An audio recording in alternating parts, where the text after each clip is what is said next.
मनोभिरम नयनाभिरम वचाभिराम श्रवणाभिराम शनाभिराम शततांभिराम वंदे सदा दाशरथिं च राम। गुरु गोविंदाय नमः। पूज्य प्रिय साधुवाणी कार्यक्रम को भल पाउथुबा समस्त दर्शक दर्शिका आबाल वृद्ध वनिता समस्त को ए कार्यक्रम को आपण मानक स्वागत। प्रिय भक्त बंधु माने आज जो कथाटी आमे साधुवाणी माध्यम रे नैचु ए कथाटी सुनिबा सहित ए मंत्रटी को निहाती मने रखंतु बहुत भलो आपणक पाई। ए मंत्रटी होची वेद मंत्र। मंत्र कौन? ओम ऐं ह्रीं अन्नपूर्णेति साबर साबर फट स्वाहा। निहाती ए मंत्रटी को मने रखंतु। ए मंत्रटी होची अन्नपूर्णा मंत्र। अन्नपूर्णा मंत्र अर्थ अन्नपूर्णा माने लक्ष्मी। तांको मंत्र माने आपण माने आगुरु काने रे बाजी थिबो से अमुके गाँ रे जणे बाबाजी थिले माणे चाउल पकई देले रोसई करिवा पई ए गोटे माण चाउल 500 लोक खाइले तथापि हांडीरु सरलानी। तार कारण ए गोटिक ही मंत्र। एई मंत्रटी जे साधन करी सिद्धि लाभ करे जेते खांतु लोक मुठे चाउल पकई दियो भात करी दियो जेते खांतु लोक अन्न केबे सरीबनी किंतु सिद्धि लाभ करिबा दरकार ए मंत्र उपरे। ओम ऐं ह्रीं अन्नपूर्णेति सावर सावर फट स्वाहा। ए मंत्र मु काहे के आज ए मंत्रटी उच्चारण कली आपण मानक पाखरे तार कारण मां लक्ष्मींकर हाथ रांधणा अति सुस्वादु अति चमत्कार। निजे लक्ष्मी सान्ताणी जोटा रोसई करंती से कोन स्वाद हबनी निजे मां। आज्ञा आपण माने चिंता कले जो माने सहर बजार बाबू माने से माने ए अनुभूति पाई नथिबे किंतु जो माने गां गहली रे रहुचंती चाष बास करूचंती ए अनुभूतिटा से माने कहिबे। घरे आपण 6 तरकारी 9 भजा लगई भात रुचिबनी आपनकु किंतु हलुआ पुओ जेतेबेले बिलरे चाष करूथाए जो खाद्यटी नहीं जाई थाए बिलुकु खाइबा पाई एवं बिलरे जेतेबेले हल छाड़ी सारी से खाद्यटा बसिकी बिलेरे सी खाए बड़ी पोड़ा आलू पोड़ा बैगण पोड़ा ता संगे पखाल भात मुठे। आज्ञा बिलरे जो माने खाइचंती से माने तांको अनुभूति निश्चित कहिबो तार स्वाद घरे बसिकी खाइबार 6 तरकारी 9 भजार स्वाद संगे केबे भी समान नु। काहीकि स्वाद लगे आज्ञा ना माँ कोले रे बसिकी आपण खाउचंती माँ लक्ष्मी परा आपणकर सेठी बिलरे जो धानर खेत से खेत होउची स्वयं माँ लक्ष्मी। आ लक्ष्मी को कोले रे बसी जेतेबेले खाइबे माँ लक्ष्मी तो निश्चित परादायिका हेबे। माँ लक्ष्मी हाथ रांधणा आपण पाटी रे बाजिला ये स्वाद हो जाए आपे आपे स्वाद हो जाए कारण मांकर परसा माँ हाथ रंधा तुच्छा भात थाली सरग स्नेह ठारू सीए बड़ी। ये हूँ अन्नपूर्णा मंत्र। कहीं मु कहली माँ सीता स्वयं लक्ष्मी ना लक्ष्मींकर रूप। जेतेबेले माँ सीता फेरिले रावणर बंदिनी होइतिबा परे जेतेबेले रावण बद्ध परे माँ सीता को आनी जेतेबेले अयोध्या रे सिंहासन रे राजराणी रूप रे अभिषिक्त हो सारे माँ सीता सबु मांकड़ भालू माने सबु विदा होगी जीवे निज निज राज्य को। ये विदा होगी गला पूर्वर समस्तंकर गोटे अनुरोध रहिला कौन समस्ते कहिले राम को प्रभु आमे तो सब विदा होगी जीवु किंतु आमर गोटे छोटिया अनुरोध ना कौन आमे चाहूचु ମା ସୀତା ନିଜ ହାତରେ ରୋଷେଇ କରି ଆମକୁ ଦେବେ, ଆମେ ଖାଇବୁ। ଖାଇସାରିଲା ପରେ ଆମେ ଯେ ଯୁଆଡେ ଯିବୁ। ସୀତା ମଧ୍ୟ ଆଗ୍ରହୀ ହେଇଗଲେ, ହଁ ମୋ ସନ୍ତାନ ମାନଙ୍କୁ ମୁଁ ନିଜ ହାତରେ ରୋଷେଇ କରି ଦେବି। ମା ସୀତା ରୋଷେଇ କଲେ, ସବୁ ରୋଷେଇ କ୍ଷୀରି ପୁରୀ ବ୍ୟଞ୍ଜନ ସବୁ ମା ନିଜେ ପ୍ରସ୍ତୁତ କଲେ, ନିଜେ ଅନ୍ନପୂର୍ଣ୍ଣା ପ୍ରସ୍ତୁତ କଲେ। ସବୁ ସମସ୍ତଙ୍କୁ କହିଲେ ଧାଡି ହେଇକି ବସିଯାଅ। ସବୁ ମାଙ୍କଡ ମାନେ ଧାଡି ହେଇକି ବସିଗଲେ। କ୍ରମାନ୍ୱୟରେ ଆଗେ ଗୋଟିଏ କୁନି ମାଙ୍କଡ, ତା ପଟୁ ଟିକିଏ ବଡ, ତା ପଟୁ ଟିକିଏ ବଡ, ତା ପଟୁ ଟିକିଏ ବଡ, ସବା ଶେଷରେ ବସିଛି ହନୁମାନ। ଧାଡି ହେଇକି ସମସ୍ତେ ବସିଛନ୍ତି। ପରସା ଆରମ୍ଭ ହେଇଗଲା।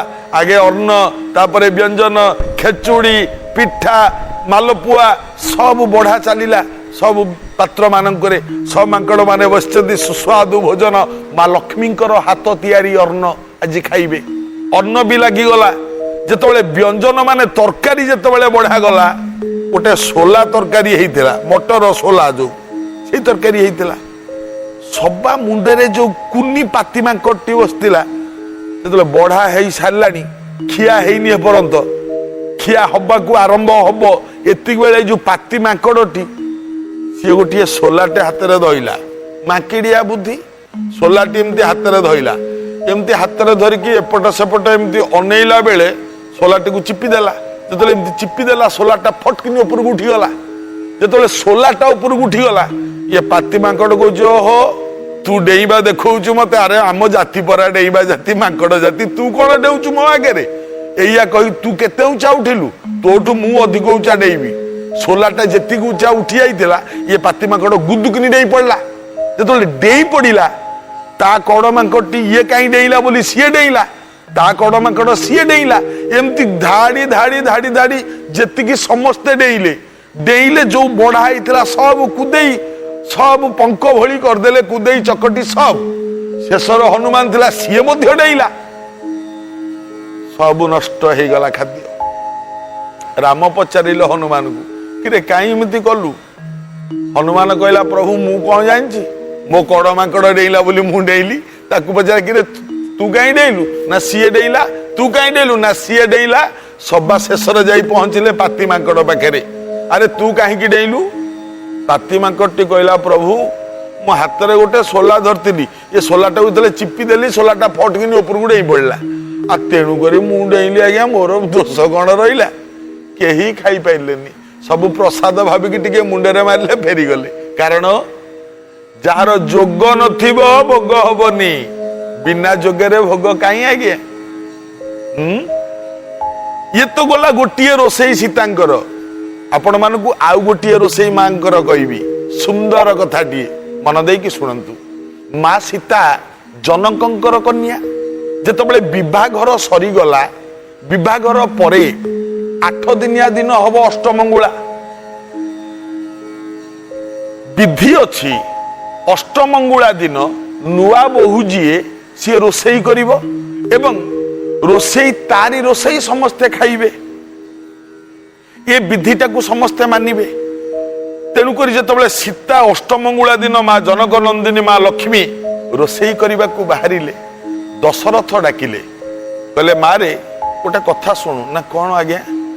ନା ତୁ ଏ 6 ତରକାରୀ 9 ଭଜା କରିବା ଦରକାର ନାହିଁ। କହିଲା ଆଉ କଣ କରିବି? ପ୍ରଥମ ରୋଷେଇ କରିବି ନା। ନା ତୁ ଟିକେ କ୍ଷୀରି କରିଦେ, ସେ କ୍ଷୀରିଟା ସମସ୍ତଙ୍କୁ ଦେଇଦେବୁ, ଭଲ ହବ। କାହିଁକି ମନା କଲେ 6 ତରକାରୀ 9 ଭଜା କରିବାକୁ? ଏଇଥିପାଇଁ ମନା କଲେ, ଜନକ ରାଜାଙ୍କ ଝିଅ, ରାଜା ଝିଅ ରୋଷେଇ ଶିଖିଥିବ ନ ଶିଖିଥିବ, ଦେଖନ୍ତୁ ବୋହୂ ମାନଙ୍କୁ ଶାଶୁ ଶ୍ୱଶୁର କେତେ ଭଲ ପାଉଥିଲେ ସେତେବେଳେ। କାଳେ ରୋଷେଇ ଶିଖିଥିବ, କୋଉଟା ଲୁଣିଆ ହେଇଯିବ, କୋଉଟା ଅଲଣା ହେଇଯିବ, କୋଉଟା ସିଝିବନି, କୋଉଟା ଦର ସିଝା ରହିଯିବ, କାଳେ ମୋ ବୋହୂଟାକୁ କିଏ ଅପମାନ କରିକି କହିଦବ ଏଟା ଲୁଣିଆ ରୋଷେଇ ଶିଖିନି, ଏଟା ଅଲଣା ରୋଷେଇ ଶିଖିନି, କାଳେ କିଏ କହିଦବ। ଏଥିରୁ ବଞ୍ଚେଇବା ପାଇଁ ଦଶରଥ କହିଲେ, ମାରେ 6 ତରକାରୀ 9 ଭଜା କରିବା ଦରକାର ନାହିଁ, ତୁ ଖାଲି କ୍ଷୀରି ଟିକେ କରିଦେ, ବାସ୍ ସମସ୍ତଙ୍କୁ ପରସି ଦବୁ, କ୍ଷୀରି ସମସ୍ତେ ଖାଇବେ। ସୀତା କହିଲେ, ଆପଣଙ୍କ ଯାହା ଆଦେଶ।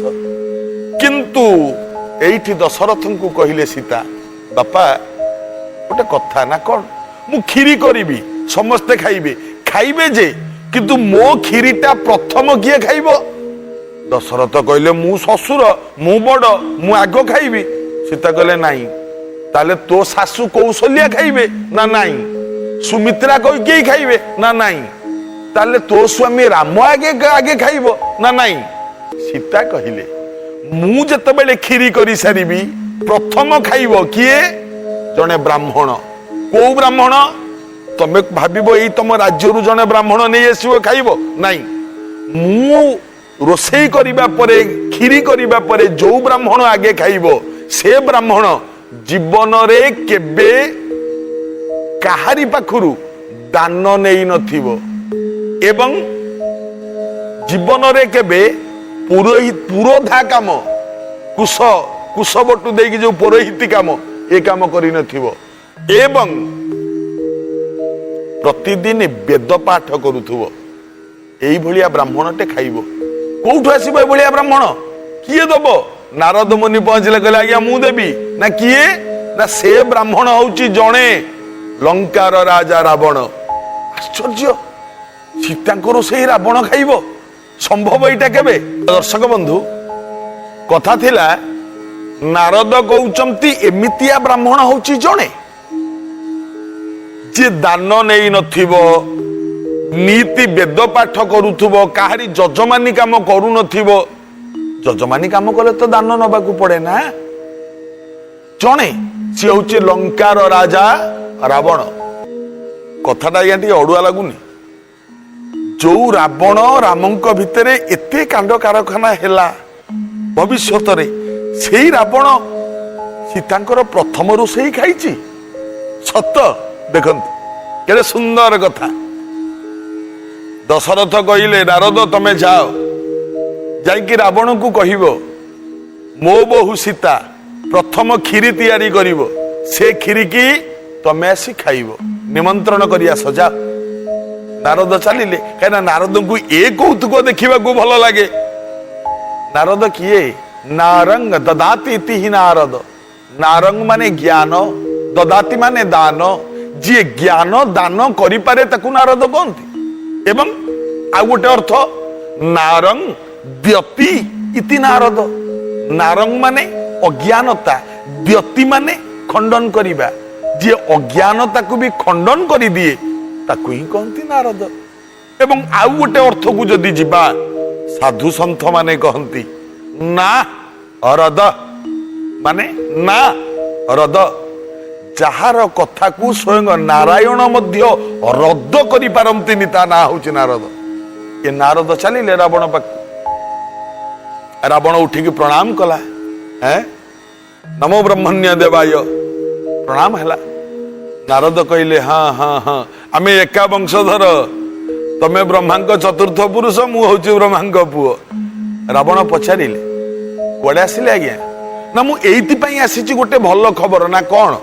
ଦଶରଥଙ୍କ ବୋହୂ ଜନକ ନନ୍ଦିନୀ ମା ସୀତା ଆଜି ତାଙ୍କର ଅଷ୍ଟମଙ୍ଗୁଳା। ଅଷ୍ଟମଙ୍ଗଳାରେ ଆଜି ସିଏ ପ୍ରଥମ ରୋଷେଇ କରିବେ। ରୋଷେଇ ହିସାବରେ ଟିକେ କ୍ଷୀରି କରୁଛନ୍ତି।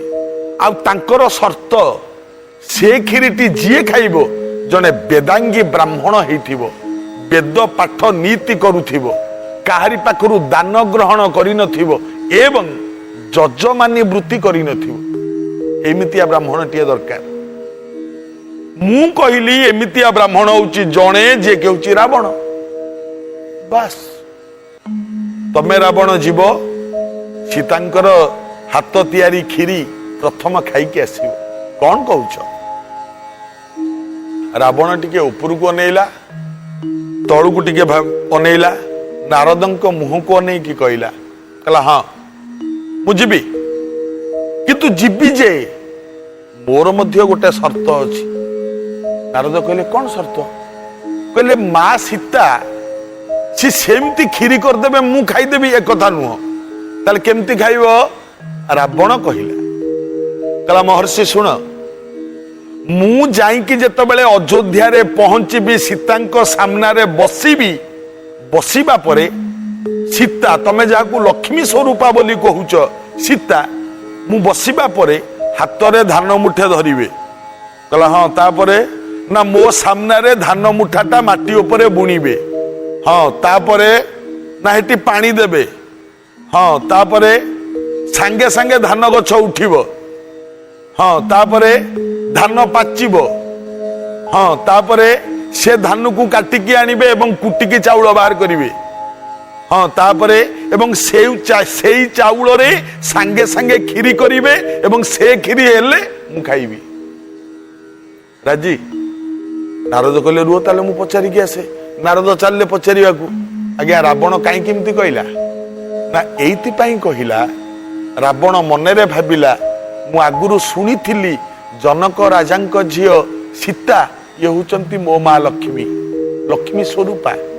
ଇଏ ବାସ୍ତବରେ ଅନ୍ନପୂର୍ଣ୍ଣା ନା ନୁହେଁ ଏଇଟା ପରୀକ୍ଷା କରିବା ପାଇଁ ରାବଣ ଏ ବୁଦ୍ଧିଟି ପ୍ରୟୋଗ କଲା। ଯଦି ମା ଲକ୍ଷ୍ମୀ ହେଇଥିବେ ତାହେଲେ ମୁଁ ଯୋଉ ସର୍ତ୍ତ ରଖିଲି ଇଏ ସାଙ୍ଗେ ସାଙ୍ଗେ କରିଦେବେ। ଯଦି ଲକ୍ଷ୍ମୀ ନ ହେଇଥିବେ ତାହେଲେ କିଛି କରିପାରିବେନି। ଦେଖନ୍ତୁ ନାରଦ ପହଞ୍ଚିଲା ସୀତାଙ୍କ ପାଖରେ, କହିଲା ମା ରାବଣ କହିଛନ୍ତି ଯଦି ଏଇ କାମ କରିପାରିବେ ସିଏ ଆସିବ, ଆପଣ କଣ କହୁଛନ୍ତି? ସୀତା କହିଲେ ଯାଅ ମହର୍ଷି, ରାବଣକୁ କହିବ ତାଙ୍କର ସମସ୍ତ ସର୍ତ୍ତରେ ମୁଁ ରାଜି। ନାରଦ ଆସି କହିଲେ, ରାବଣ ଯାଇକି ପହଞ୍ଚିଗଲେ ଅଯୋଧ୍ୟାରେ। ପହଞ୍ଚିବା ପରେ ରାବଣକୁ ଆସନ ଦେଲେ, ବସିଲେ। ମା ସୀତା ଆସିକି ପାଖରେ ଠିଆ ହେଲେ, ହାତରେ ଧରିଛନ୍ତି ମୁଠେ ଧାନ। ବ୍ରାହ୍ମଣ ଦେବତା, ସୀତା କହୁଛନ୍ତି ବ୍ରାହ୍ମଣ ଦେବତା, ଆପଣ ହଉଛନ୍ତି ଅତିଥି, ଆପଣ ବ୍ରାହ୍ମଣ, ପ୍ରଣାମ। ଆୟୁଷ୍ମତୀ ଭବ। ରାବଣ ଏମିତି କଲ୍ୟାଣ କଲା, ଆୟୁଷ୍ମତୀ ଭବ।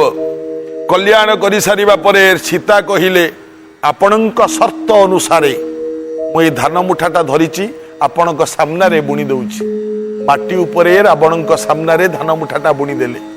ମା ଲକ୍ଷ୍ମୀ ନିଚେ ବୁଣି ସାରିବା ପରେ ଧାନ ମୁଠାଟା ପାଣି ଟିକେ ଛିଞ୍ଚି ଦେଲେ। ରାବଣ ଅନେଇଛି, ଦେଖିଲା ସାଙ୍ଗେ ସାଙ୍ଗେ 2 ପତ୍ର ବିଶିଷ୍ଟ ଗଜା ହେଇଗଲା ଏବଂ ଗଜା ହବା ପରେ ଗଛଟା ସାଙ୍ଗେ ସାଙ୍ଗେ ବଢିଲା। ସୀତା ହାତ ଯୋଡ଼ିକି ଠିଆ ହେଇଥାନ୍ତି।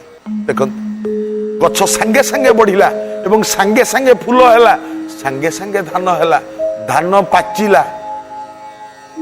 ଏ ଧାନ ପାଚିବା ପରେ ମା ସୀତା ଏଇ ପାଚିଲା ଧାନରୁ ରୁଞ୍ଚି କେମିତି କିଛି ଧାନ ଆଣିଲେ, ହାତରେ ଧରିଲେ ଆଞ୍ଜୁଳାଏ ଧାନ। କହିଲେ ଏତିକିରେ ସମସ୍ତେ କ୍ଷୀରି ଖାଇବେ? ରାବଣ ଅନେଇ ଥାଏ। ଆଞ୍ଜୁଳାଏ ଧାନ ଧରିଲେ, ନିଜେ ତାକୁ କୁଟିଲେ, ଚାଉଳ ବାହାର କଲେ। ରାବଣଙ୍କ ସାମ୍ନାରେ ସବୁ ହେଲା ଏବଂ ସେଇ ଚାଉଳ ମୁଠାକ ନେଇ ଯେତେବେଳେ ରୋଷେଇ କରିବାକୁ ଯାଆନ୍ତି, ରାବଣ ମନେ ମନେ ହାତ ଯୋଡ଼ିଦେଲା, ମା ଅନ୍ନପୂର୍ଣ୍ଣା ଓଂ ଐଂ ହ୍ରିଂ ଅନ୍ନପୂର୍ଣ୍ଣତି ସାବର ସାବର ଫଟ ସ୍ୱାହା। ମା ଅନ୍ନପୂର୍ଣ୍ଣା, ବାସ୍ତବରେ ତମେ ମା। ରାବଣ ମନେ ମନେ କହୁଛି। କ୍ଷୀରି ତିଆରି ହେଲା। ଯେତେବେଳେ କ୍ଷୀରି ତିଆରି ହେଇ ସାରିଲା, ରାବଣ ବସିଛି। ରାବଣ ସାମ୍ନାରେ ଗୋଟିଏ ପାତ୍ରରେ କ୍ଷୀରି ଆଣିକି ମା ଜନକ ନନ୍ଦିନୀ ସୀତା ରଖିଲେ ଏବଂ ପାଖରେ ବସିଲେ ହାତ ଯୋଡ଼ି। ବ୍ରାହ୍ମଣ ଦେବତା ଭୋଜନ କରନ୍ତୁ। ଆଜ୍ଞା ମନେ ରଖିବେ, ଭାଗବତରେ ସେଇଥିପାଇଁ ଗୋଟିଏ କଥା ଅଛି, ବ୍ରାହ୍ମଣ ମୁଖେ ମୋ ଆହାର ବିପଦ ଖଣ୍ଡ ତାହାର। ବ୍ରାହ୍ମଣ ଗଣ୍ଡିଏ ଭୋଜନ ଯଦି ଆପଣଙ୍କ ଘରେ କରେ, ଯେତେ ବିପଦ ଥାଏ ସବୁ କଟିଯାଏ। ହଁ, ଲୋକ ବୁଝୁନାହାନ୍ତି। ବ୍ରାହ୍ମଣଙ୍କୁ ମାନନ୍ତୁ, ବ୍ରାହ୍ମଣଙ୍କୁ ସମ୍ମାନ ଦିଅନ୍ତୁ। ଯେତେ ହେଲେ ତା କାନ୍ଧରେ ଯଜ୍ଞ ପବିତ ଅଛି ନା। ସବୁ ବ୍ରାହ୍ମଣ ତ ସମାନ ନୁହଁ। କୋଉ ବ୍ରାହ୍ମଣ ଗୋଟିଏ ଖରାପ କାମ କଲା ବୋଲି ବ୍ରାହ୍ମଣ ନାଁରେ ନିନ୍ଦା କେବେ ବି କରିବେନି। ମନେ ରଖିବେ, ବିପ୍ର ନିନ୍ଦା ନର୍କେ ଯାଆନ୍ତି। ବ୍ରାହ୍ମଣ ନାଁରେ ଯଦି କୋଉଠି ନିନ୍ଦା କରୁଥାନ୍ତି, ଯଦି ସେ ଜାତିରେ ବ୍ରାହ୍ମଣ ହେଇଥାଏ, ନର୍କ କୁଣ୍ଡରେ ପଡିବେ। ଆଜ୍ଞା ମନେ ରଖିଥିବେ, ଯଦି କେହି ନିନ୍ଦା କରୁଥାଏ ତା ନିନ୍ଦା ଶୁଣନ୍ତୁନି, ସେଠୁ ଓହରି ଆସନ୍ତୁ, ଠିଆ ହୁଅନ୍ତୁନି ସେ ଜାଗାରେ। ବହୁତ କ୍ଷତିକାରକ। ଆଉ କୌଣସି ସ୍ତ୍ରୀ ତା ସ୍ୱାମୀର ନିନ୍ଦା କେବେ ନ କରୁ। ସ୍ୱାମୀ ନିନ୍ଦା କୁଳକ୍ଷୟ, ବିପ୍ର ନିନ୍ଦା ନର୍କେ ଯାଆନ୍ତି। ମନେ ରଖିବେ କଥା, ବ୍ରାହ୍ମଣ ନିନ୍ଦା କେବେ କରିବେନି କି ନିନ୍ଦା କେବେ ଶୁଣିବେନି। ରୋଷେଇ ସରିଗଲା, କ୍ଷୀରି ଆଣିକି ବାଢି ଦେଲେ। ରାବଣ ବସିଛି, ପଚାରିଲା ଏଇଠି ରାବଣ, ହେ ମା ସୀତା ମୁଁ ଭୋଜନ କରିବି? ନା ହଁ ଆଜ୍ଞା। भोजन करिबा परे ब्राह्मण दक्षिणा निये कथारे कहतेनि ब्राह्मण बरसा बढ़ी दक्षिणा पाइले जानती छाड़ी ब्राह्मण दक्षिणा पाइला पर पड़ेबे वर्षा जदि दक्षिणा पवन है वर्षा हबनी मन रखिबे बढ़ी जदि बन्या हेची जदि दक्षिणा पवन है बन्या हबनी तापरे ब्राह्मण बरसा बढ़ी दक्षिणा पाइले जानती छाड़ी तेणु दक्षिणा मु देबी कौन नेबे एठी रावण कहिले हे मां सीता मु जेहेतु तम घर को आसीची खाइबा पाई ब्राह्मण हिसाब रे तमे मते खाइबा को दउछ जे खाइबा को दिए सी होची कन्या आ मु तमरो बापा बा पितृतुल्य रावण कहिले ना हां आपण ब्राह्मण देवता स्वभाव रे भी पितृतुल्य सीता मां हाथ जोड़ी के कहिले मां लक्ष्मी सीए ताकू कोन बुझेबा को पड़िबो आ रावण मध्य वेदज्ञ पंडित त्रिकालदर्शी रावण मध्य छोटिया नुहे ताकू कोन बुझेबा को पड़िबो कौन दक्षिणा नेबे आपण खाई सारंतु जहा मागिबे मु देबी रावण जेतले खाई सारला परे हस्त प्रक्षालन करि सारिबा परे बसिले एठी सीता मां पचारले कहंतु कौन दक्षिणा रावण कौन मागिला कहला हे मां मु एइया मागुची कौन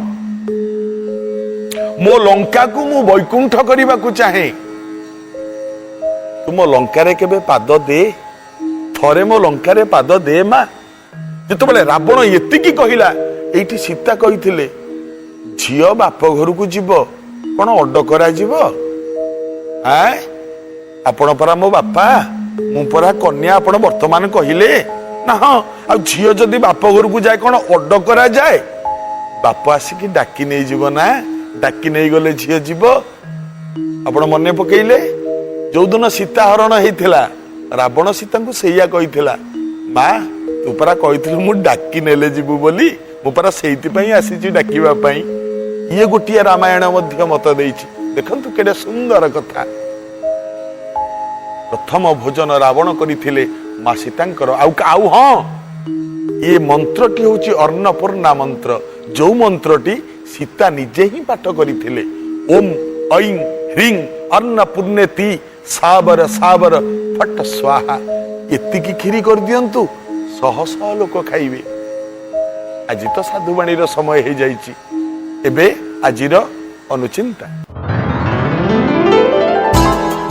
मने रखिबे सबु मनीष माने चारिटा जिनिस को भूली जाती कौ चारिटा जिनिस पाठ पढ़ेउथिबा प्रथम द्वितीय श्रेणी रे पंचम श्रेणी रे पाठ पढ़ेउथिबा गुरु को छात्र भूली जाए संभोग परे बा रति क्रीड़ा बा प्रेम क्रीड़ा स्त्री सहित सरिबा परे स्वामी ता स्त्री को भूली जाए विपद रे साहाय्य करिथिबा बंधु को बंधु भी भूली जाए एवं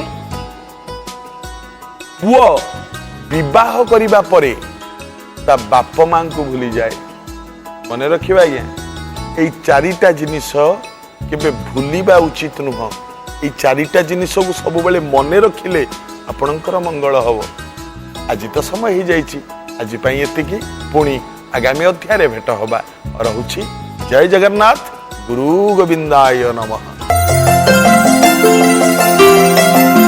प्रार्थना आम आनंदर उत्स प्रार्थना चैनल को अधिक जानिबा पई प्रार्थना फेसबुक पेज को लाइक करंतु प्रार्थना यूट्यूब चैनल को सब्सक्राइब करंतु प्रार्थना आम आनंदर उत्स।